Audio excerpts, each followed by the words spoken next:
It is 26 days till the man burns, and today we're talking about weird things that you should bring to Burning Man, or you might want to bring to Burning Man. I'm pretty sure that most of you, if you've been looking at Burning Man at all, know the basics, bring your dust mask, bring some goggles, some lip balm, all of that kind of stuff. So we're going to talk about some of the less known treasures that you might want to bring along with you. So first up, Chub Rub. I do not know the technical name for Chub Rub. Maybe anti-chafing stuff? I don't know. If you have never experienced Chub Rub, let me assure you, it is terrible. You do not want Burning Man to be the first time you do experience it though. Obviously it is much more likely to affect people that are prone to getting it, but if you spend most of your life kind of sitting behind a desk or, not moving around very much, then maybe you do get Chub Rub. You just aren't doing things that would give it to you, like walking 4 miles or dancing all night, those kind of things. So if you think you might need it, then grab it. Okay, this next one is pretty well known, so you may have already heard that you should bring along some vinegar or witch hazel. The player dust is really alkaline and, it's kind of bad for your skin. You can end up getting player foot and stuff, which is like chemical burns.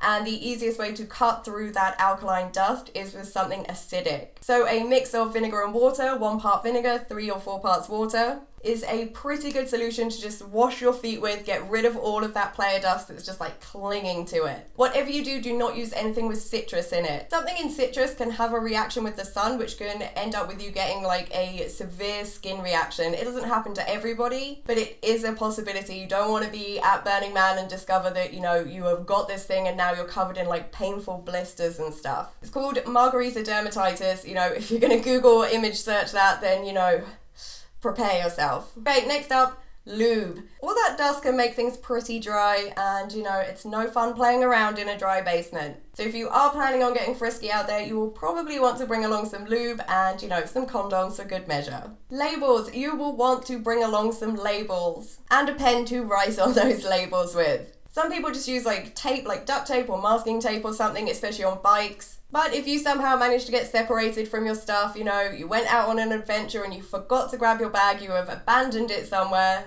If it doesn't have a label on it with your camp location and your name, there is very little chance that bag's going to get back to you. It might make its way to Lost and Found, but if it's got a label, it may make its way directly back to you. So once you've arrived and picked your camping spot, you're all set up. Spend a bit of time just, labeling some of your stuff, the things that you would really prefer not to lose. Next up, baby food. Your appetite can really decrease when you're out there, and sometimes you might find that you just don't feel like eating, but you know that you should to kind of keep your body going and stay healthy and stuff, but you just really can't bring yourself to actually eat anything. So baby food is a good alternative. It goes down really easy. It is, generally quite healthy and packed with all kinds of things that bodies need to keep them running. So it's a really good alternative when you just don't feel like eating adult food, but you know that you need something nutritious. Pee funnels. Ladies, this one is for you. But in a game of would you rather be able to pee into a bottle with no spillage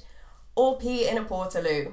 I'm fairly certain that anyone that has experienced portaloos chose the bottle. If you bring along a pee funnel and a pee bottle, then that is going to be a possibility for you. No more, being out in the middle of nowhere and going, oh, I need the toilet, I need to travel all the way to the portaloo to go and just have a quick pee. Nope, you have your pee funnel and bottle, you can just find yourself a quiet little spot and have a pee. It's also great for those middle of the night pees when you just really, really don't want to get up out of your tent and, put everything on to head off to the portaloos. Nope, you can just get your pee funnel, pee in a bottle. I do definitely advise getting one in advance so that you can have a little practice and just, get comfortable using it. And for the bottle, make sure you get something with a nice big hole and a really secure lid. You don't want that bottle to leak. Next up, super glue. Super glue is your friend or, your cuticles friend.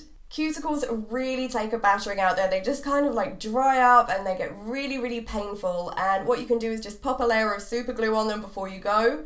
And it's like a protective barrier between your cuticles and the player dust. And then once you are leaving, you can just peel off that super glue. Even if you give your nails a super glue treatment before you head off, still bring along some super glue so you can reapply if you need to. Plus, if you come across any dusty burners that are suffering a bit, then, you can gift them some super glue and be like, here, let me help you. Gherkins/pickles for you Americans out there. Pickles and gherkins are very different things in England, so we have to have a separate name for them. Gherkins are like the food of the player. They are so crunchy and moist and salty and delicious. And they actually manage to get that taste of dust out of your mouth for about 10 seconds. When you are getting all your food for Burning Man, it is definitely worth stocking up on some gherkins. You'll really appreciate them when you're out there. Bring along a cup. Again, this one is kind of common knowledge. Most people know that they should bring a cup, but there are plenty of theme camps that give out drinks, alcoholic and non-alcoholic. But if you don't have a cup, you don't get a drink. And to be honest, if you can't get drinks from anywhere, you're going to be sad. You're going to come across somewhere that is doing like icy drinks or something. You'll be like, oh, I want one so bad.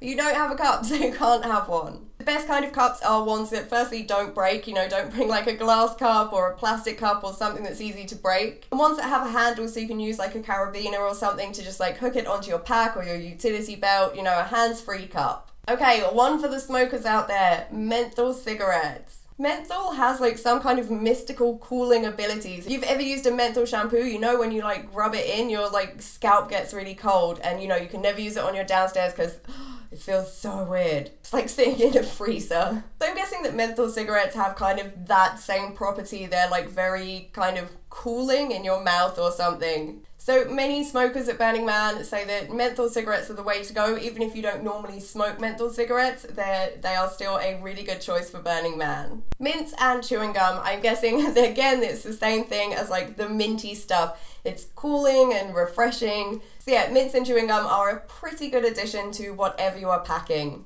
Bring along some anti-diarrhea medicine. It's very easy to get dehydrated at Burning Man. You will be chugging water constantly to try and stave off dehydration. And, if it's all coming out the other end, probably not going to stay very hydrated. Also, that's going to end up being a lot of time spent in the portaloos, which is not going to be fun. So when you are packing up your little medical kit, make sure you have something for diarrhea, just in case you end up getting the squirts. It's a good idea to bring along some work gloves. You might think that you're not going to be doing a whole lot of working out there, but there is setup, there is tear down, there is moop sweeping.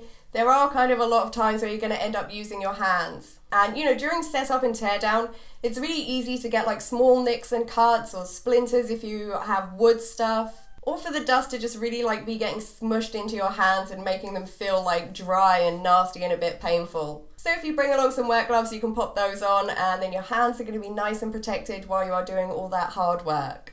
Okay, another one for the smokers. You need to bring your own ashtray, and not like a regular like open-faced ashtray. It's not just something pretty for the middle of your camp to make it feel more like home. Although obviously if you want that, bring one. Just make sure it's a really heavy based one so it doesn't blow away. Cigarette butts and cigarette ash are moot, so you can't just be like dropping them on the ground and stuff. It's not okay to do that. Any ash, any cigarette butts, you need to be like storing that stuff like you would with any other moop and taking it out with you and disposing of it properly. The most popular ashtray of choice is like a metal sweet tin with a really secure lid. So if you're a smoker, bring one of those along so you have somewhere to put all your ash and your butts and use as a little portable ashtray. You could get funky, you could decorate it up a bit, have the most stylish ashtray out there. And as a little tip, don't put your cigarettes out on the floor like you might normally do. You need to put them out in the tin, otherwise you're like burning the floor a bit and leaving like a little mark on it, which again is not good. Burning Man is like a leave no trace event, and that would be leaving a trace. So I hope this was helpful, guys. If any of the rest of you have any like weird things that you love to bring to Burning Man, then let us know in the comments below. And if you see me out there, then feel free to come and say hi to me. Bye, guys.